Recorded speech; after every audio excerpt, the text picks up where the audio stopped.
my friends, and welcome to the first mental health story time brought to you by the Children's Book Bank. My name is Nina, and my pronouns are she and her.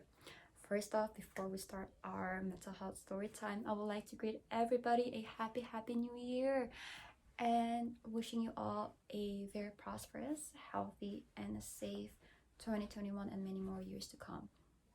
I hope that you, my friends, had the chance to relax for a bit, have a cup of hot chocolate, and read a nice book over the holidays. I know I did. I actually baked a lot of cookies over the holidays and made some very nice hot chocolates as well. So I hope that you all had the chance to do something fun and something that you really enjoyed. So on that note, for this week's story time, we're going to be talking or reading about some very difficult topics. So we're going to be reading about anxiety and depression. And these are very difficult topics because these are difficult emotions that anyone can feel, no matter how old you are, no matter how young you are, or no matter how old you are. Everybody at some point will feel this way, and it's very important to learn about it so that way we can really understand what it is that we're feeling and to really understand what we can do to sort of help us or to help others whenever they feel this way. So for this week's story time, we have two books that we're going to be reading together. One of them is called Laura Says What? And this one is written by Allison Edwards and it's illustrated by Aisha L. Rubio. So that's one of our book, and the other one over here on my other side is called The Princess and the Fog, and this one is written by Lloyd Jones. Seems like very interesting two books that we have. Which one should we read first? I can't really hear you, so I'm just going to pick The Princess and the Fog. Alright, so just like what we always do, I come closer to you so you can look at the words and pictures together. So we have The Princess and the Fog, and this one again is written by Lloyd Jones. Let's look at the cover page over here, and what do we see? Do we see our friend over here? Is our friend looking happy? Is our friend looking kind of angry? Excited? Sad? I think our friend over here is kind of looking sad. I wonder why our friend is sad and what we could possibly do to make our friend happy again, or at least make our friend feel okay again. Let's see. Princess and the Fog. Written and illustrated by Lloyd Jones.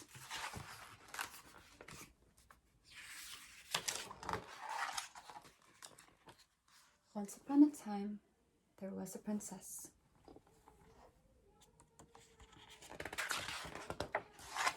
She loved to read. Me too. She loved to play outside with her friends. That's me too.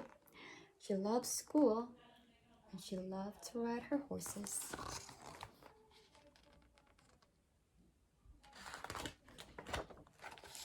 She loved her loyal subjects. She loved her mom and dad, the king and queen. She was loved by all in turn, for she was smart, beautiful, brave, honest, and kind. She had everything a little girl could ever want, and she was happy. That is, until the fog came.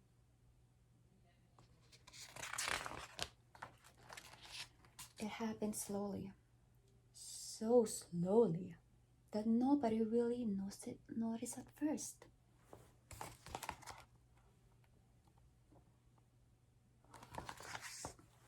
One by one, the strange, dark clouds came to the princess, following her and gradually gathering around her head.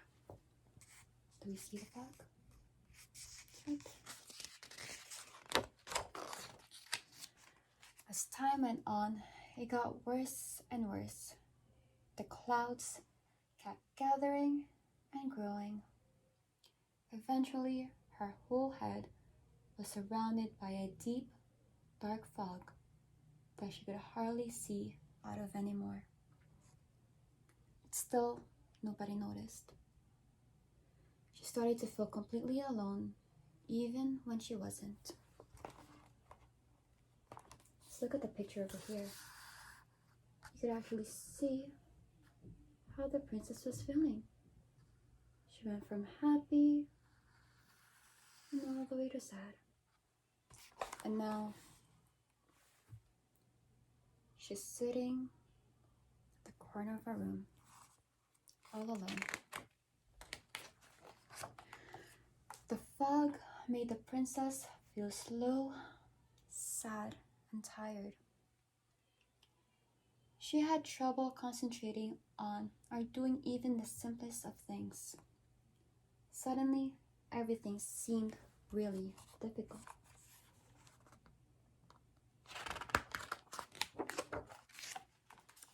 All the things she used to love to do, she suddenly didn't feel like doing anymore. So, she just stopped doing them. Seems like our princess didn't like reading anymore too. Finally, the king and queen began to see the fog. They wanted to help the princess, but didn't know how. They tried to get rid of the fog, but it wouldn't go away. Look, they're actually using a pencil eraser to try and erase the fog. Let's see what happens next. The king and queen just wanted the princess to be happy, but nothing could stop her from feeling sad. They didn't know what to do, but they kept trying.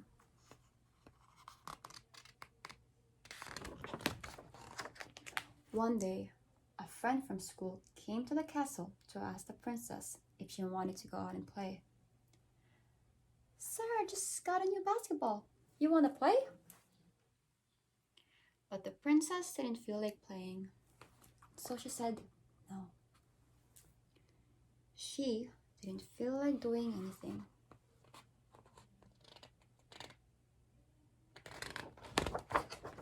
The next day, her friend came to the castle again to ask the princess if she wanted to read comics together. "The new issue of Squid Boy and Jamlet came out today." But the princess didn't feel like reading comics. She didn't feel like doing anything. And once again, she said no. Notice how there's a picture of a happy princess right there, rather than showing her what she's really feeling. The day after that, her friend came back again to ask the princess if she wanted to watch some TV together. There's a really good episode of... But the princess didn't feel like watching TV. So her friend asked the princess if she wanted to talk. Once again, she said no. At first, the princess wasn't sure. She found it difficult and didn't know what to say. But little by little, she began to talk. The princess found that the more she talked about the fog, the better she felt. So they talked and talked and talked. They talked all night, but she still had more to say. So she talked to her other friends. She talked to her parents. She talked to her teacher and anyone else who would listen. Some just listened, but some had similar things to say. Some of them even had ideas of ways they could help.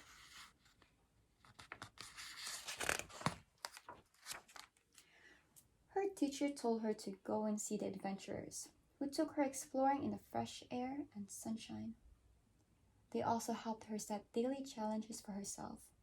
Completing a challenge every day helped her to feel healthier and happier.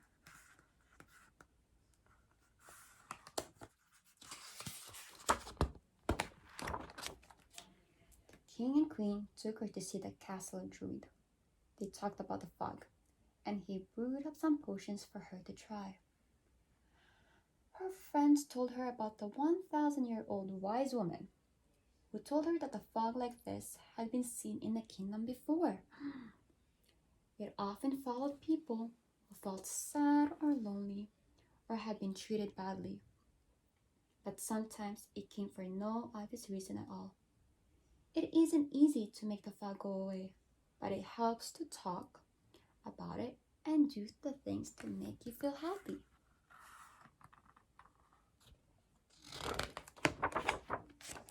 The princess had no idea there were so many people in her life who would be willing to help her, or even just to listen to her when she needed to talk. Suddenly, she didn't feel so alone anymore. With all the help and support of the people of the kingdom, the fog started to disappear. Bye-bye, fog! Bit by bit, just as gradually as it had come. And they started to go back to normal after that. Everyone was happy to see the princess back to her old self again.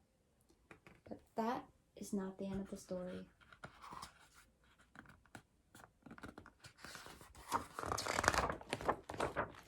Every now and then, the dark clouds would start to come back, but when they did, she knew where to turn.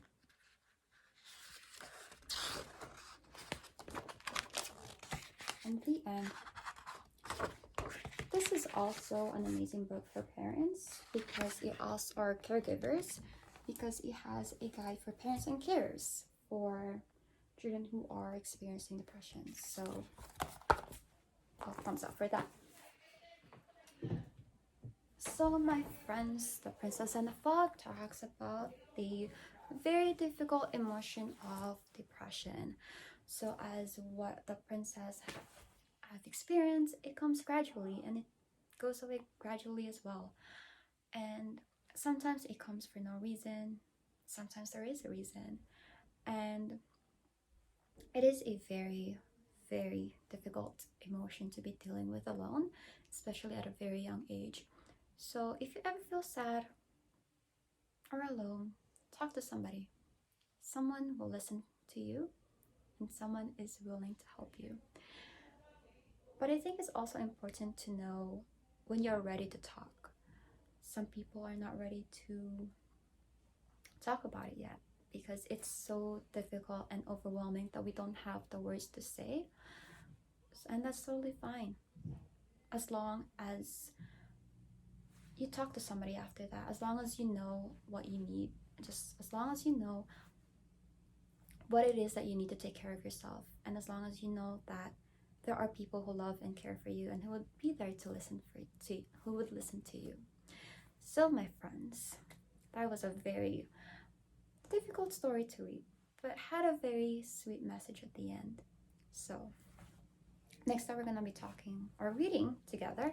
It's called Warrior Says What? And this one is written by Allison Edwards and again illustrated by Michelle Rubio.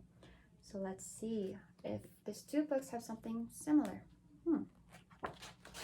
Warrior Says What? There is a place inside my brain where Rory likes to set up camp. In the back, far out of sight, I hear him putting up a tent and chopping wood for a fire. He hums a little tune while he's working.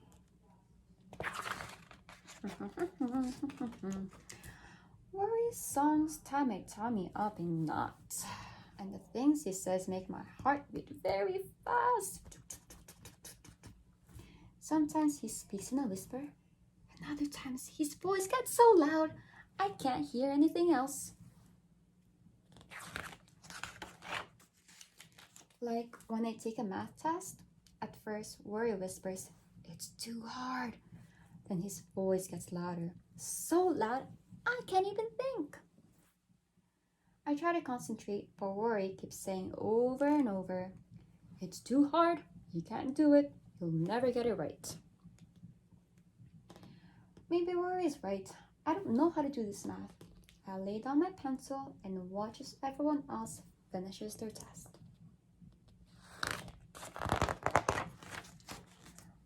When I want to play with the other kids at recess, Worry starts talking as I walk towards them. I try to hum to myself, so I can't hear what he's saying, but Worry's voice drowns out mine. First, Worry says, "They don't like you." Then Worry begins singing his own song. "They think you're weird, you'll never fit in, la la la la la.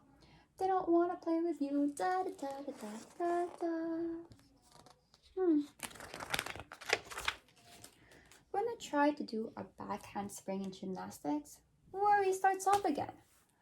His voice booming and constant as I walk onto the mat. Worry insists, "You're not strong enough. You'll fall. Everyone will laugh at you. You're gonna get hurt." Maybe Worry is right. Maybe I should stop trying. I go to the edge of the mat and watch my friends do roundhouse and cartwheels without me.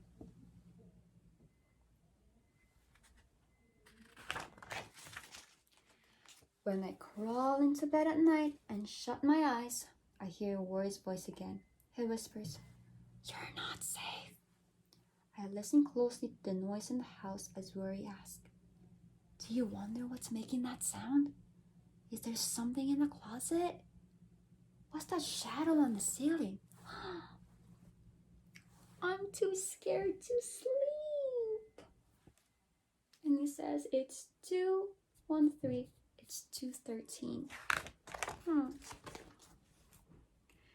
Tired from all the worrying, I confront him.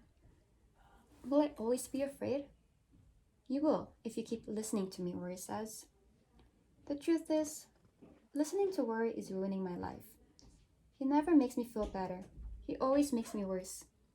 And right then, I decide one thing. I am done letting Worry be the boss of me. The next day, I get up, and instead of waiting for Worry to talk to me, I start talking to Worry. As I walk to school, I tell Worry it's time for him to go. Every time he tries to talk to me, I ignore him. In a voice clear and loud, I tell myself what is true. When I walk into math class, I say, "I can do hard things." Well, that's a big number, but it says 2,345 times 287 is 1315. I don't really know how to do math, but it's a big number. And I raise my hand to solve the hardest math problem that Mrs. Johnson puts on the board. What do you think is Worry thinking about now? It looks like Worry is the one who's worried. When I go outside at recess, I say I have lots of friends. And I ask Lily if she wants to swing with me.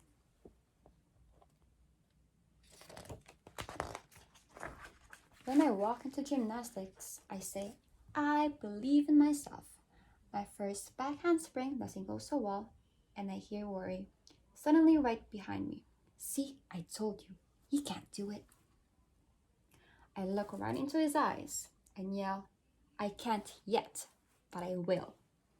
And I keep doing them over and over until I master the back handspring. Then I head to the balance beam because I can do anything I put my mind to. That night, when I'm getting ready for bed, I declare, I am not afraid. Worry says, "What? I didn't hear you." I say it again, even louder this time.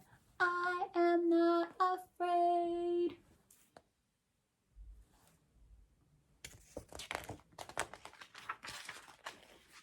Then I'll find someone else who will listen to me.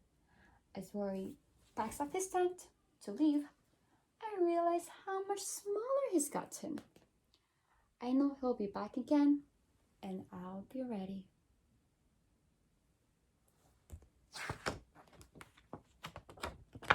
Every now and then, I hear Rory chopping wood for his fire and putting tent poles together.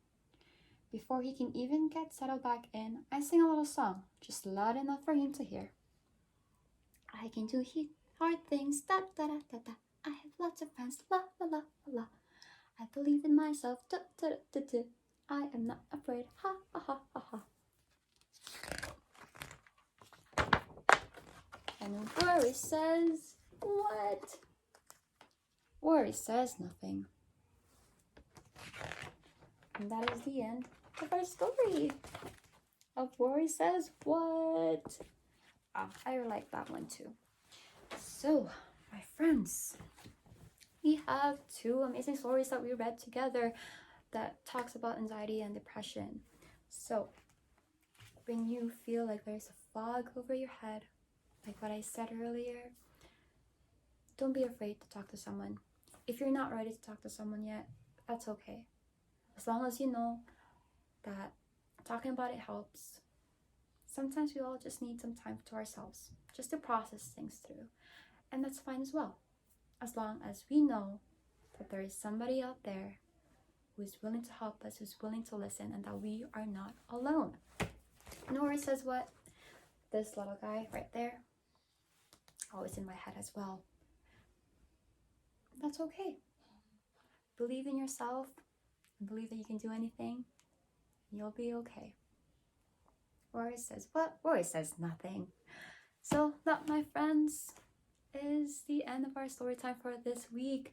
Again, I wish you all a safe and healthy and happy 2021 and hope to see you all soon again.